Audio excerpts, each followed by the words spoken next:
Terkenal dengan sejarahnya, inilah kisah kota Konstantinopel selama Kekaisaran Bizantium hingga jatuh.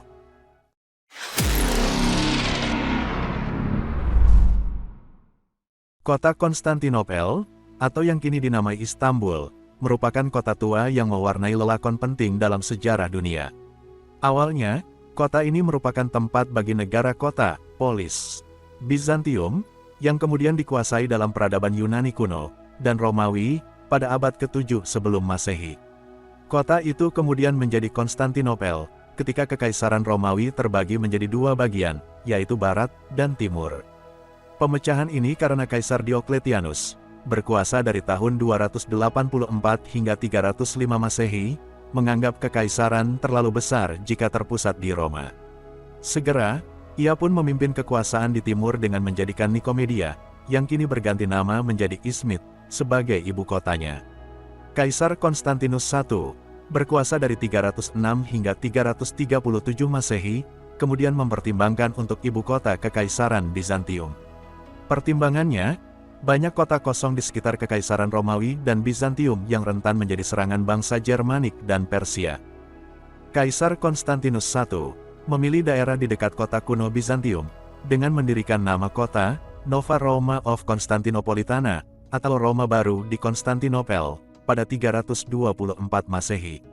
Pertimbangan lokasi ini karena letaknya yang strategis, yaitu berada di Selat Bosporus, yang menghubungkan sisi Asia dan Eropa, dan menjadi pintu masuk dari Laut Mediterania ke Laut Hitam. Kota baru Kekaisaran Bizantium itu mempertahankan sisa-sisa Bizantium lama. Konstantinopel dibagi menjadi 14 distrik dengan jalan lebar, yang konon terdapat beberapa patung seperti Alexander Agung, Kaisar Augustus, Diokletianus, dan Konstantius I, yang menggunakan pakaian Dewa Apollo. Dalam tata kota Konstantinopel, Kaisar Konstantinus I menaruh perhatian untuk menyediakan air yang cukup bagi warga. Hal itu didasari karena iklim Turki membuat kota rentan kekeringan hebat pada musim panas dan hujan deras pada musim dingin. Oleh karena itu, kota ini dilengkapi dengan saluran air, terowongan, dan saluran dari sungai ke penampungan air. Salah satu penyedia air bagi masyarakat Konstantinopel adalah Waduk Binbirderek, yang dibangun pada tahun 330 Masehi, dan masih ada hingga hari ini. Nuansa Kristen juga terasa pada masa awal kota Konstantinopel, karena Kaisar Konstantinus I mengeklaim dirinya adalah Kristiani. Walau bukti ini diragukan sejarawan, agama ini didukung penuh olehnya untuk diadopsi di kekaisaran dan kota. Gereja pertama yang dibangun di Konstantinopel adalah Hagia Airin.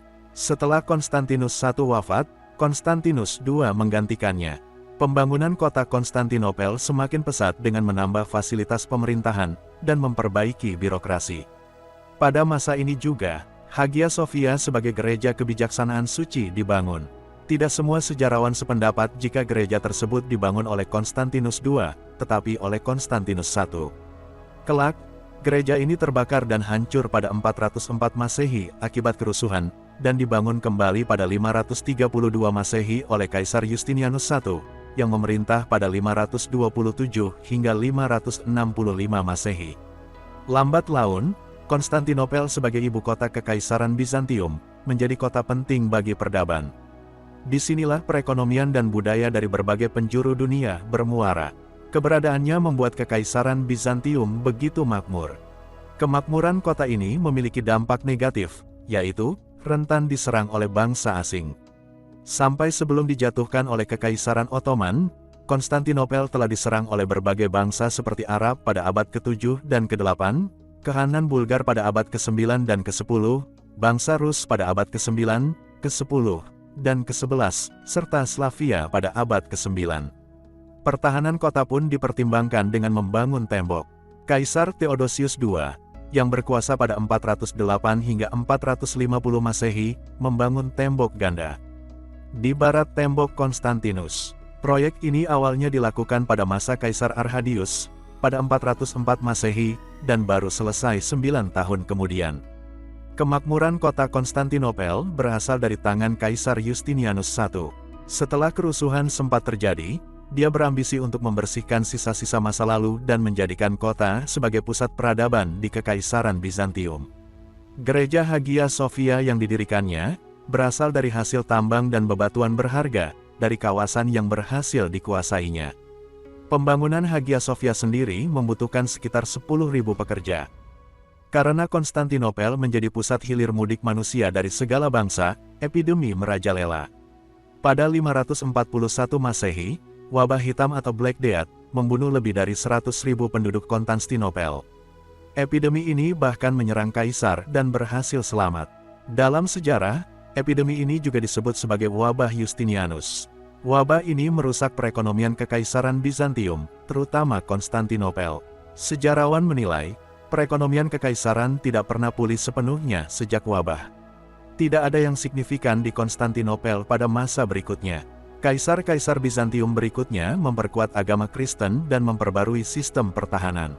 Leo III, yang berkuasa pada tahun 717 hingga 741 Masehi, bahkan memperkenalkan senjata api Yunani, yang merupakan senjata api berupa cairan yang mudah terbakar untuk ditembakkan. Senjata ini digunakan saat Konstantinopel diserang bangsa Arab pada abad ke-8. Ada banyak pembangunan kebudayaan pada abad pertengahan di Konstantinopel. Hanya saja, pembangunan ini terkendala selama Perang Salib keempat pada 1204 Masehi.